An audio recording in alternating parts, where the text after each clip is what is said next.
గారి దగ్గరికి వెళ్దాం అనుకుంటున్నాం. రండి, మీరే కదా మాట్లాడండి. నేను కాకపోతే ఇక్కడ రానివారు కదండి. లేదండి, మీకు చాలా దూరం వెళ్తారు మీరు. ఇంకా మీడియా మిత్రులందరికీ ఈ సినిమాని చూసి మంచి రివ్యూస్ ఇచ్చి ఎంకరేజ్ చేసినందుకు మీ అందరికి మీడియా మిత్రులు సభాముఖంగా చాలా థ్యాంక్స్ చెప్తున్నాను. నా నమస్కారాలు. ఏంటి సార్ నవ్వుతారండి? నవ్వకండి సార్, నిజం నిజమే. అదే తర్వాత ఈ సినిమా ఇక్కడ నేను ఆయి మూవీ ఓకే చేసిన ఫస్ట్ యాక్చువల్గా మా రియాజ్ గారు వచ్చేసి వాసు గారికి వినిపించినప్పుడు, వాసు గారు ఈ కథ యాక్సెప్ట్ చేయటం అన్నది చాలా నా అదృష్టంగా ఫీల్ అవుతున్నాను. ఆయన కథ విన్నప్పుడే ఎంత మంచిగా విన్నారంటే చాలా అద్భుతంగా విన్నారు. ఆయన అంతకుముందు ఒకసారి చెప్పా, ఫోన్ సైలెంట్లో పెట్టి పక్కన పెట్టి విన్నప్పుడు యాక్చువల్గా ఒక ప్రొడ్యూసర్ అలా విన్నాడంటే అతనికి చాలా మంచి టేస్ట్ ఉన్నట్టు. సార్ నిజంగా మీరు ఏరు సార్, ఓకే నిజమే సార్, మీరు అలాగే అన్నారు. Okay sir. ఆటగాడ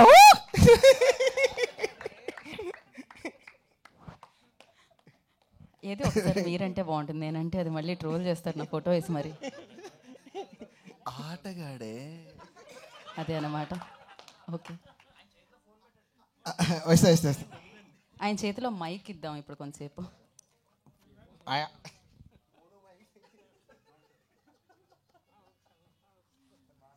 అదే సార్, అదే సార్. వాసు గారు మీ గురించి 4 మాటలు మాట్లాడుతున్నాను సార్, ప్లీజ్.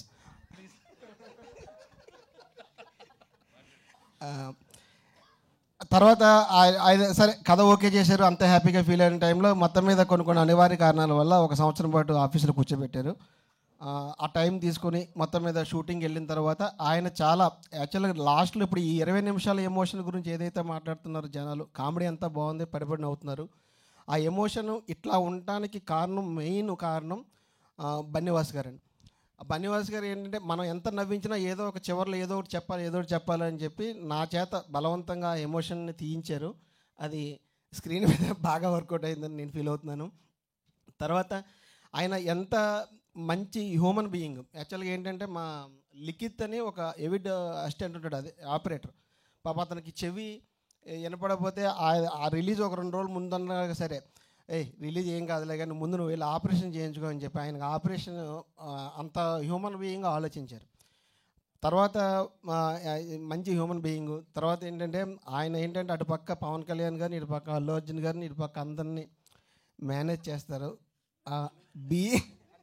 బీయింగ్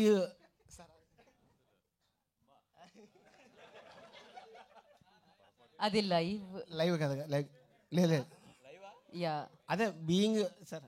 అంటే మీరు అందరినీ ప్రేమిస్తారని చెప్తున్నారు బేసిక్గా. ప్రేమిస్తున్నారు.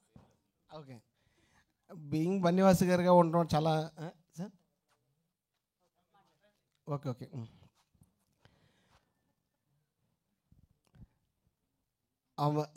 ఇంత సక్సెస్ ఇచ్చిన ప్రేక్షకులందరికీ అందరికీ థ్యాంక్స్ చెప్తున్నాను. తర్వాత మా హీరో నాని నితిన్ గారికి, సుబ్బు క్యారెక్టర్ చేసిన కసిరెడ్డి రాజ్ కుమార్ గారికి, హరికి, హీరోయిన్ నైన్ సార్కి, తర్వాత ఈ మ్యూజిక్ డైరెక్టర్ రామ్ మిరియాల గారికి, అజయ్ అర్షద్ బ్యాక్గ్రౌండ్ మ్యూజిక్ ఇచ్చిన అజయ్ అర్షద్ గారికి, తర్వాత మాకు ఈయన మన చైతన్య దంతులూరు గారికి, ఈయన మాకు బ్యాక్ బోన్ ఉన్న ఆయనకి అందరికీ థ్యాంక్స్ చెప్తున్నాను.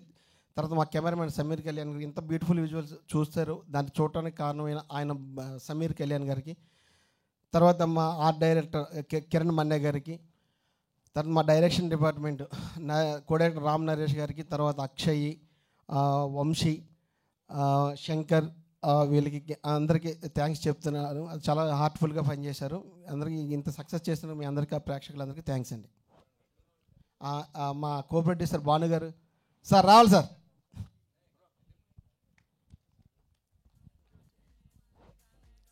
పీకే గారు, ఎడిటర్ పవన్ కళ్యాణ్ గారు. ఆవిడ డ్యూటీ కూడా నేనెందుకండి, అంటే ఆయన రాలేదండి, నా లిస్ట్లో ఉన్నారు యాక్చువల్లీ. యా, పీకే గారు చెప్పాను. ఎడిటర్ పీకే గారు, ఆయన కూడా అదే బాగా సపోర్ట్ చేసి ఆ ఎడిటింగ్ ఏది కావాలంటే అది ఉంచి, ఏది తీయాలంటే అది తీయమని చెప్పింది చెప్పినట్టు చేసినందుకు ఆయన కూడా థ్యాంక్స్ అండి. థ్యాంక్ యూ సో మచ్ అండి. బా అది కాదు, ఈ స్పీచ్ని కూడా మనం